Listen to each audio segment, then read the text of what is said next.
بسم الله الرحمن الرحيم. السلام عليكم ورحمة الله وبركاته. سومالية ميلول بعد داونيسان كليب كان يروح أو تلقى إن وهلا تعدية أي كفر أفريقيان تأكو هايان ضدك أفريقيان جار أهم ضدك سومالية هالكاس كنول وحن ليه هاي شعب كفر أفريقيا ورميه المانتين أول كان ينقلن ورميه المانتين وحي عن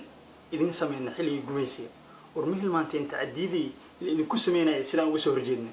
وحن ليه عوام باتين وتقرون سين وحي عن ينقلن حتى نوحى عن موسمين إنسان وأن إنك أردونا إن شاء الله تعالى تاريخ أيان قريدون وحن ليه كفر أفريقيا مدحدوده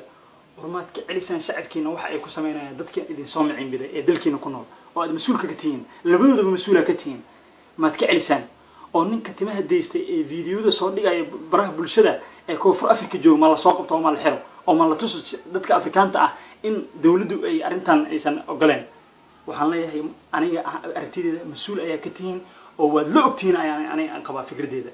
waxaan la hadlayaa dadka Soomaalida ah ee degan wadanka Koonfur Afrika oo iskaga soo taga oo ka soo carara wadankaas la idinku gumaadayo oo idinku jarjarayo ka soo carara maxaad u joogtaan maxaad ka haysaan cawaan baatiin haddaad sii joogtaan dalkaas oo la idinku gumaadayo si kasta aad ku soo baxsan kartaan ku soo baxsada waxaan fariin u dirayaa madaxda Soomaaliyeed gaar ahaan madaxweynaha madaxweyne waxaa mas'uul ka tahay qof kasta oo Soomaali ah meel kasta uu joogo waxaad xilka u qaaday shacabka Soomaaliyeed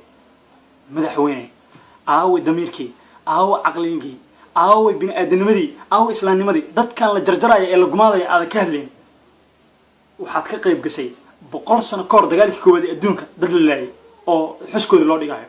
maantana xasuuq ayaa ka socda Koonfur Afrika oo lagu laaynayo dadkii madowga ah ee Afrikaanta ah gaar ahaan dadkaaga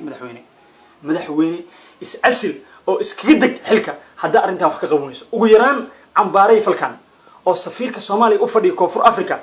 soo baxday oo halkan imaw dheh kan Afrika Koonfur Afrika halkan jooga hadii uu jirabo ciiri oo wadanka ka ciiri oo aad wadankaaga madaxweyne arintan wax ka qabo hadii kale iskaga deg xilka oo u banay dad kale ayaa wax ka qabanaya shacabkii meel kasta ay ku deecan yihiin Yemeni ku deecan yihiin Koonfur Afrika ku deecan yihiin talyaaniga iyo waxay ku deecan yihiin xeebaha badda wadanka ay ku deecan yihiin